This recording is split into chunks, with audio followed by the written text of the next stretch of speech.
বাংলাদেশে সুপ্রিম কোর্টের আপিল বিভাগের একজন বহুল আলোচিত বিতর্কিত সাবেক বিচারপতি হচ্ছেন AHM শামসুদ্দিন চৌধুরী মানিক, যিনি ভারতে পালিয়ে যাবার সময় বর্ডার গার্ড বাংলাদেশ বা বিজিবির হাতে আটক হয়েছেন। সিলেটের কানাইঘাট উপজেলার সীমান্ত এলাকা থেকে তাকে আটক করে বিজিবি। আটক করার পর তাকে বিজিবি ক্যাম্পে হেফাজতে রেখে কিছুক্ষণ জিজ্ঞাসাবাদও করা হয়। পরবর্তীতে তাকে ক্যাম্প থেকে থানার উদ্দেশ্যে নিয়ে যাওয়া হয়। বিচারপতি মানিক যে স্থান থেকে আটক হয়েছিলেন ওই জায়গাটায় পাহাড়ি জঙ্গল আছে। ভারতীয় সীমান্তে খাসিয়াদের গ্রাম, বাংলাদেশ ও ভারত সীমান্তে আধা কিলোমিটারের মতো এলাকায় জঙ্গল রয়েছে। খাসিয়াদের গ্রাম পার হলেই বড় সড়কের দেখা মেলে। গত 22শে আগস্ট বিকেলে সে এলাকায় স্থানীয় কয়েকজন ব্যক্তি বিচারপতি মানিককে দেখেন। তখন তিনি কলাপাতার উপর শুয়েছিলেন, কিন্তু স্থানীয়রা বিচারপতি মানিকের পরিচয় সম্পর্কে জানতেন না। তারা বুঝতে পারেন এই ব্যক্তি স্থানীয় বাসিন্দা নয় এবং তিনি অবৈধভাবে ভারতে যাবার জন্য অপেক্ষা করছেন। একজন ব্যক্তির পালানোর খবরে বিজিবি সদস্যরা ঘটনাস্থলে যান। সেখানে গিয়ে দেখেন তিনি কলাপাতার উপর শুয়ে আছেন। এরপর তাকে ধরে কিছু প্রশ্ন জিজ্ঞেস করেন বিজিবি সদস্যরা। সেই সময় জিজ্ঞাসাবাদের কিছু ভিডিও সামাজিক যোগাযোগ মাধ্যমে ফেসবুকে এবং বিভিন্ন জায়গায় ছেড়ে দিয়েছেন অনেকেই। জ্ঞান চর্চার আজকের এই ভিডিওতে আমরা জানবো এই বিচারপতি মানিকের যত রকমের বিতর্কিত কর্মকাণ্ড রয়েছে সেই সম্পর্কে।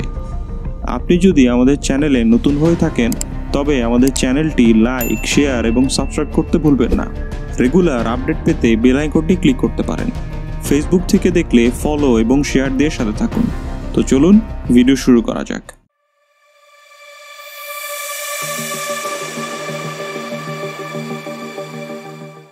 বিচারপতি মানিকের যে সকল বিতর্কিত কর্মকাণ্ড রয়েছে তার মধ্যে সবথেকে রিসেন্ট একটি কর্মকাণ্ড হচ্ছে ছাত্র বিক্ষোভের সময় বেসরকারি টিভি চ্যানেল আয়ের একটি টক শোতে গিয়ে এক নারী উপস্থাপকের সাথে আক্রমণাত্মক আচরণ করা।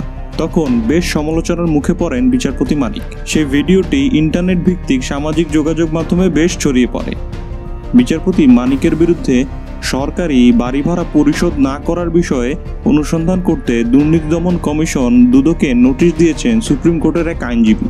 নোটিশে বলা হয়, অবসরে যাওয়ার পর 1 বছরের বেশি সময় রাজধানীর গুলশানের একটি সরকারি বাড়ি দখলে রেখেছিলেন সুপ্রিম কোর্টের অবসরপ্রাপ্ত বিচারপতি AHM শামসুদ্দিন চৌধুরী মানিক।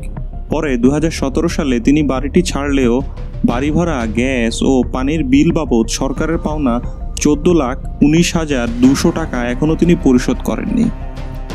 1996 সালে আওয়ামী লীগ ক্ষমতায় আসার সময় শামসুদ্দিন চৌধুরী মানিককে ডেপুটি অ্যাটর্নি জেনারেল করা হয়। তিনি শেখ মুজিব হত্যা মামলার আইনজীবীও ছিলেন। কিন্তু আওয়ামী লীগ সরকার ক্ষমতায় থাকার সময় তাকে হাইকোর্টের অস্থায়ী বিচারপতি হিসেবে নিয়োগ করা হয়।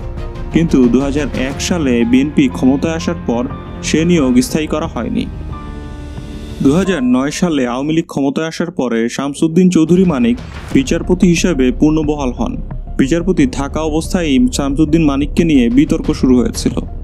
যে রায়টিকে কেন্দ্র করে বিচারপতি মানিক সমালোচনার কেন্দ্রে আসেন সেটি হচ্ছে কর্নেল তাহের হত্যা মামলার রায়। সেই রায়ে মানিক কর্নেল তাহেরের বিচারকে ঠান্ডা মাথার খুন হিসেবে বর্ণনা করেন। তিনি জিয়াউর রহমানকে ঠান্ডা মাথার খুনি হিসাবে বর্ণনা করেন। 2015 সালে আপিল বিভাগে বিচারপতি থাকা অবস্থায় শামসুদ্দিন চৌধুরী মানিক তৎকালীন প্রধান বিচারপতি সুরেন্দ্র কুমার সিনহা বা SK সিনহার সাথে প্রকাশ্যে দ্বন্দ্বে জড়িয়ে পড়েন। তৎকালীন প্রধান বিচারপতি SK সিনহা শামসুদ্দিন চৌধুরী মানিককে একটি বেঞ্চ থেকে সরিয়ে দিয়েছিলেন। এরপর তৎকালীন প্রধান বিচারপতি SK সিনহার অভিশংসন চেয়ে তিনি রাষ্ট্রপতির কাছে চিঠিও দিয়েছিলেন। অবসরে যাওয়ার কয়েকদিন আগে তিনি এই কাজ করেছিলেন। বিচারপতি থাকা অবস্থায় বিমানের বিজনেস ক্লাসে সিট না পাওয়ায় মানিক সে নিয়ে লঙ্কাকাণ্ড বাঁধিয়ে দিয়েছিলেন। 2012 সালের শেষের দিকে সেই ঘটনা ঘটেছিল। সেই ঘটনার জেরে বিমান বাংলাদেশ এয়ারলাইন্সের ঊর্ধ্বতন কর্মকর্তাদের বিরুদ্ধে আদালত অবমাননার নোটিশ জারি করেছিলেন শামসুদ্দিন চৌধুরী মানিক। পরে বিমানের তৎকালীন ব্যবস্থাপনা পরিচালক সহ 4 জন ঊর্ধ্বতন কর্মকর্তা হাইকোর্টে মানিকের বেঞ্চে গিয়ে নিঃশর্ত ক্ষমা চেয়ে নিষ্কৃতি পান। চাকরি শেষে বাড়ি না ছেড়েও তিনি আলোচনায় এসেছিলেন। 2012 সালে বিচারপতি থাকা অবস্থায় লন্ডনে তিনি হামলার শিকার হয়েছিলেন। এছাড়া 2015 সালে অবসর গ্রহণের পরে আবারও তিনি লন্ডনে হামলার শিকার হন। শামসুদ্দিন চৌধুরী মানিকের দ্বৈত নাগরিকত্ব রয়েছে। তিনি বাংলাদেশের পাশাপাশি ব্রিটেনেরও নাগরিক। 2012 সালের জুন মাসে তৎকালীন জাতীয় সংসদে ক্ষমতাসীন আওয়ামী লীগের সিনিয়র সংসদ সদস্য শামসুদ্দিন চৌধুরী মানিকের সমালোচনা করেছিলেন। আদালতে বসে মানিক তৎকালীন সংসদের স্পিকার আব্দুল হামিদের নজিরবিহীন সমালোচনা করেছিলেন। এরপর বিচারপতি মানিকের সমালোচনা করা হয় সংসদে। বিচারপতি মানিককে অপসারণের লক্ষ্যে সুপ্রিম জুডিশিয়াল কাউন্সিল গঠন করার জন্য তারা প্রধান বিচারপতি এবং প্রেসিডেন্টকে 3 দিনের সময়সীমা বেঁধে দিয়েছিলেন। তৎকালীন সংসদ সদস্য তোফায়েল আহমেদ শামসুদ্দিন চৌধুরী মানিককে স্যাডিস্ট হিসেবে বর্ণনা করেন। তিনি বলেন, তিনি মানুষকে অপমান করতে পছন্দ করেন। যারা স্যাডিস্ট, অন্যকে কষ্ট দিয়ে আনন্দ পায়, আমরা তাদের ঘৃণা করি। তৎকালীন সংসদ সদস্য সুরঞ্জিত সেনগুপ্ত সংসদে বলেছিলেন, শামসুদ্দিন চৌধুরী মানিক তার পদে থাকার যোগ্যতা হারিয়েছেন। তোফায়েল আহমেদ ও সুরঞ্জিত সেনগুপ্ত ছাড়াও শেখ ফজলুল করিম সেলিম ও রাশেদ খান মেনন শামসুদ্দিন চৌধুরী মানিকের সমালোচনা করেছিলেন। সংসদে এত সমালোচনার পরেও শামসুদ্দিন চৌধুরী মানিকের কোনো অসুবিধা হয়নি। সংসদের সমালোচনার 6 মাস পরেই তিনি আপিল বিভাগের বিচারপতি হিসেবে 2013 সালে পদোন্নতি পান। এছাড়া মুক্তিযুদ্ধের পুরোটা সময় সে লন্ডনে থেকেও নিজেকে মুক্তিযোদ্ধা হিসেবে দাবি করেন।